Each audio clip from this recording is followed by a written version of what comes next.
पहले तो मैं मेरे पावर डिपार्टमेंट का रिव्यू करता हूँ। वो ब्लू बर्ड में 2 घंटे लगे।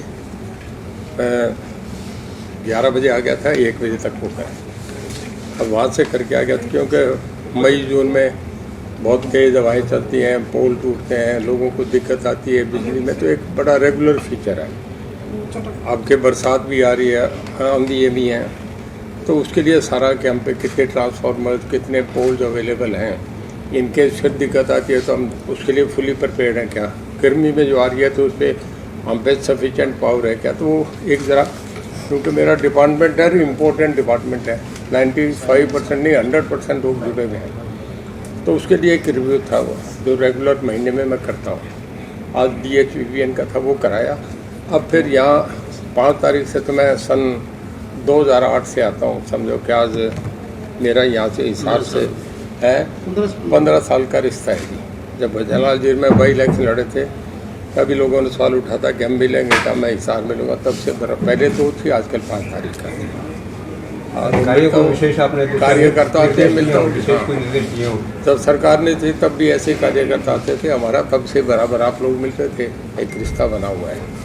सब हल्कों की टीम, किसी के 50 आदमी, किसी के 100 आदमी, सब हल्कों से 500-700 आदमी हर महीने आते हैं। आप देखते हैं जी, आप पीछे हो। सर, कई जगह ये दिक्कतें आती हैं कि जो जेई अलाइनमेंट है वो प्राइवेट लोगों को लाइन पे काम करने के लिए बुला लेते हैं गांव की गांव में। उमरा गांव में भी एक ऐसा हादसा हुआ है, तो ऐसे में वो पीड़ित को और विभाग पे क्या करते हैं? देखिए, कहीं सरकारी डॉक्टर की जगह RMP आ जाए तो उसको कोई चेक तो नहीं कर सकता ना। अब कोई घर में अगर कहीं रात को किसी के घर में ब्रेकडाउन हो जाए, घर का बच्चा लाइनमैन है वो काम कर दे, तो हमारे नोटिस में तो नहीं होता, पर ऑफिशियली कोई ऐसा नहीं अलाउड है। हमारे ALMR वही काम करते हैं, यही काम करते हैं, SDO की निगरानी में काम करते हैं। नहीं, यहाँ बुलाया गया सर विभाग की तरफ से उसको, और उसको करंट लगा अभी तक। अगर कोई बुलाया होगा, कहीं इमरजेंसी होती है तो बुला लिया जाता है। देखिए, RTF भी बुला दी जाती है ना, ट्रेनों का एक्सीडेंट है, उनका काम नहीं है, पर ऐसे बुला लिया जाता है जब कभी इमरजेंसी के लिए। तो सब चीज़ें किसी को भी इस्तेमाल करा जा सकता है। कोई सहायता की जाएगी विभाग की? नहीं, कभी भी किसी को करा जा सकता है, वो अलग विषय है।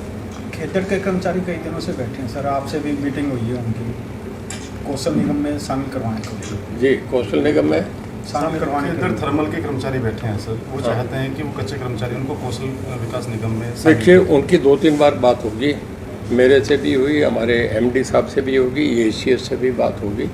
एक दौर है, कंटिन्यू कर रहा है वो। कुछ मांगे उनको भी वो समझ रहे हैं कि जो जायज़ से नहीं है, अलग अलग मांगे रखी हैं। उनके प्रेसिडेंट भी मिल के गए, वो चल रहा है, हमारा भी टॉक चल रही है। लगातार चर्चाएं हैं कि समझौता जब रीजनेबल हो जाते हैं, दोनों पक्ष तो हो जाता है, तो वो उसमें रीजनेबल होने में थोड़ा सा गैप रहता है। राजस्थान सरकार ने फ्री बिजली देने का ऐलान किया है। इससे पहले पंजाब दे रहा है और हिमाचल दे रहा है और दिल्ली दे रहा है। क्या हरियाणा में आप पे इस तरह का दबाव है? नहीं, हम पे कोई फ्री बिजली देने का ना दबाव है ना हो रहा है। जिन लोगों की दुकानें नहीं चल रही, वो अपनी दुकानें चलाने के लिए कहते हैं, फ्री बिजली हो ही नहीं सकती। मैं आप कह रहे हैं तो मैं थोड़ा सा बता रहा हूँ आपको कि पिछले 8 साल में कोल के रेट बढ़े, डीजल के रेट बढ़े, जनरल कॉमोडिटीज़ के रेट बढ़े, हर चीज़ के रेट बढ़े हैं। पिछले 8 साल में हमने पावर में कोई रेट रिवाइज नहीं करा। नंबर 2, हमें जो हम सोलर की पावर लेते हैं वो हमें कुछ 3.5 रुपये पर यूनिट कॉस्ट करती है। जो थर्मल की पावर हम जनरेट करते हैं वो 5-5.25 रुपये हमें पड़ती है। और जो बाज़ार में आज तक हम शॉर्ट टर्म पे लेते हैं वो 7 रुपये से लेके 10 रुपये तक पर यूनिट हम लेते हैं। किसान को हम दे रहे हैं 10 पैसे दे रहे हैं। देखिए, अगर आपने फाइनेंशियली इम्प्लीकेशन देखें, सरकार चलाने की बात देखनी है, सिस्टम को ज़िंदा रखना है, तो फिर ये ठीक है। अगर कोलैप्स ही करना है सब कुछ, तो फिर आप कुछ भी कर लो। वो बातें एक BJP राष्ट्रीय पार्टी है, इस तरीके की बात नहीं कर सकती।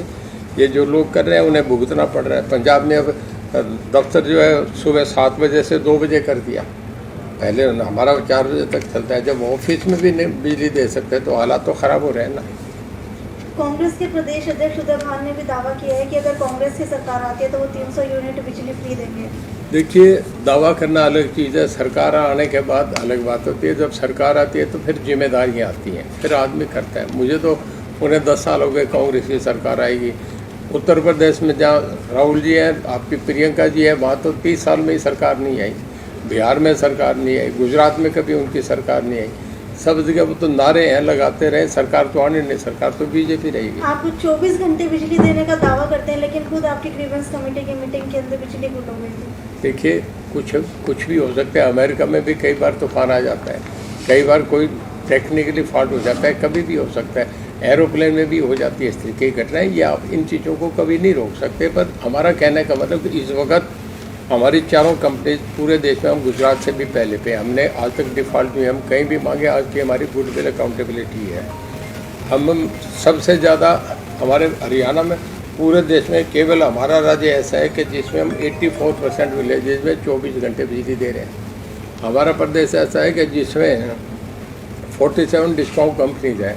हम गुजरात के बाद नंबर 2 पे हैं, हमसे आगे कोई नहीं है। सबसे बढ़िया बिजली का सिस्टम हमारा यहाँ है। तो अब 24 घंटे बिजली, आप कोई भी दुकान ऐसे नहीं चलती कि जिसमें आप फ्री देते रहें, तो एक दिन वो बंद हो जाएगी। इस बार गर्मी के मौसम में काफ़ी चेंज रहा, बिजली काफ़ी डिमांड कम है, तो 2 थर्मल प्लांट बिल्कुल हुआ है। एक बार हमारी डिमांड 9-10 हज़ार मेगावाट तक चली गई थी, अब वापस 5,000 पे आ गई। कल से फिर थोड़ी सी बढ़नी शुरू हुई। आजकल अनप्रेडिक्टेबल हो गया, किसी को पता ही नहीं अब आएगी। 2 दिन गर्मी पड़ती है, आगे जैसे केरला में होता है गर्मी पड़े तो दूसरे दिन बरसात आ जाती है। अब फिर बता रहे हैं कि आगे 3 दिन फिर बरसात है। अब के तो मेरे ख्याल में मैंने मेरे जीवन में अब तक कभी ये नहीं देखा कि सावन में जैसे बरसता है वैसा अब के मई बरसता गया है। मतलब 20-20 उंगल की 3 बारिशें होगी, कभी भी नहीं होती। कभी सावन में भी एक बारिश 20 उंगल की हर जगह नहीं हुआ करती। और बिल्कुल क्लाइमेट टोटल चेंज हो रहा है। पता नहीं इसका क्या है, तो ईश्वर के हाथ है कैसे चलेगा। पर हमें कितने भी बिजली लगे हम उसके लिए तैयार हैं। नुकसान हुआ इससे या बिजली निगम को कुछ कुछ नुकसान भी हुआ है, कुछ फ़ायदे भी हुए हैं। नुकसान ये हुआ है कि जो अंधेरी आई, तेज़ हवाएं चली, उससे लोगों के जहाँ बाजरा लोगों ने बोना था उस जगह थोड़ी बरसात है, वो रपट हो गया।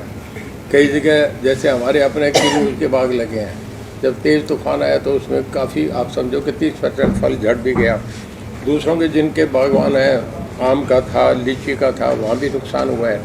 अब जो खेत खाली थे, जहाँ कई जगह पंजीरी थी, मैं रानियाल के में देखा, पंजीरी छोटी थी, बरसात 20-20 उंगल की आ गई, पंजीरी पे भी पानी फिर के वो सारी जीरो हो गई। नुकसान भी हुआ है पर ओवरऑल फ़ायदा हुआ है। तो आने वाले समय में मानसून सीजन को लेकर के क्या तैयारियां चल रही हैं? मानसून सीजन के लिए हम तो तैयार हैं। हमारी तरफ से बिजली के मामले में बताओ ना, हम तो पहले ही तैयार हैं। मानसून आए नहीं आए कोई उस बात का फ़र्क नहीं। मानसून आने के बाद तो बिजली हमें और आराम से हो जाती है, क्योंकि हमारे भी खेत पानी से भर जाते हैं, लोग बिजली कम लेते हैं। दूसरा इधर आपका केरला, तमिलनाडु, आंध्रा, वहाँ बिजली की ज़रूरत नहीं रहती। वहाँ इतना पानी भर जाता है कि वो वहाँ की पानी नेशनल ग्रिड से हमें ट्रांसफ़र हो जाती है, तो हमें बिजली मिलती है। उधर तो बिजली सरप्लस रहती है, कोई दिक्कत नहीं। गठबंधन की सरकार भ्रष्टाचार मुक्त के बहुत बड़े दावे कर रही है। कल अभय सिंह चौटाला ने कहा है खुद मुख्यमंत्री के दरबार का एक बड़ा अधिकारी जिन्हें करोड़ों रुपए की जमीन को खुदबुद किया, उसको बचाने में लगा हुआ है। देखो, बिना गैर जिम्मेदारान बयान के लिए कोई उत्तर नहीं दिया जाता। कौन प्रधानमंत्री के ऑफिस में कौन आदमी कह रहा है, वहाँ अगर कोई आदमी कहे तो कोई पार्लियामेंट का आदमी कहे, कोई बराबर का आदमी कहे, कोई राहुल गांधी कहे तो उसका चर्चा है।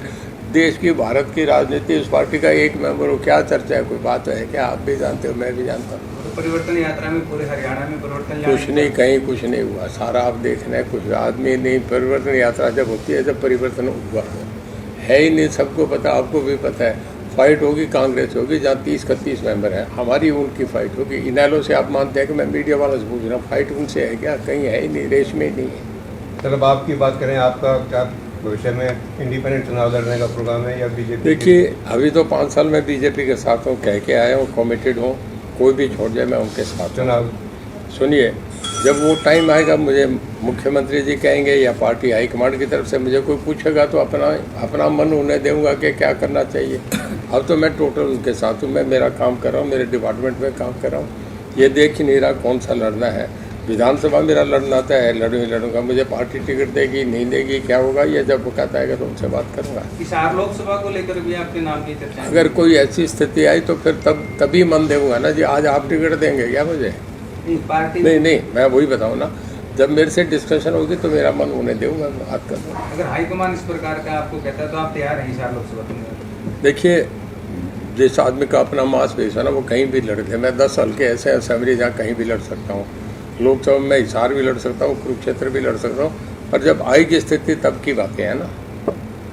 होता है, उनका कहना है कि चौटाला एक ऐसा जीव है जो हर कांग्रेस को छोड़ के हर पार्टी में है। और अभय जी ने कल चंपल से को बासी कड़ी तक का भी कहा है उसमें। ऐसा है, संपत सिंह चौटाला परिवार के बच्चों को खिलाते थे, ये मैंने अपनी आंखों से देखा, आपने भी देखा है। और जब उनको छोड़ के चला तो चो देवीलाल का झंडा लेके चला, आज वो चो देवीलाल का झंडा भी कहीं रख दिया। संपत सिंह की क्या कहानी है, कहीं चर्चा ही नहीं है, उसका कहीं राजनीतिक कोई है नहीं, सब जगह लुप्त हो गया, कोई चर्चा नहीं। चो देवीलाल ने अपने हल्का दिए कि उन्हें भट्टू से अपनी सीट दे के उसे बनाया था, इसके बाद संपत सिंह कहीं है ही नहीं। एक इत्तेफाक था, अब कोई मासू हुक्म भी से मुख्यमंत्री बन गए, वो एक वक़्त था बनवाती, तो वो जो देवीलाल की देन थी, उनके करके वो एमएलए बन गए, मिनिस्टर बन गए, इतने दिन उनसे मज़े ले लिए।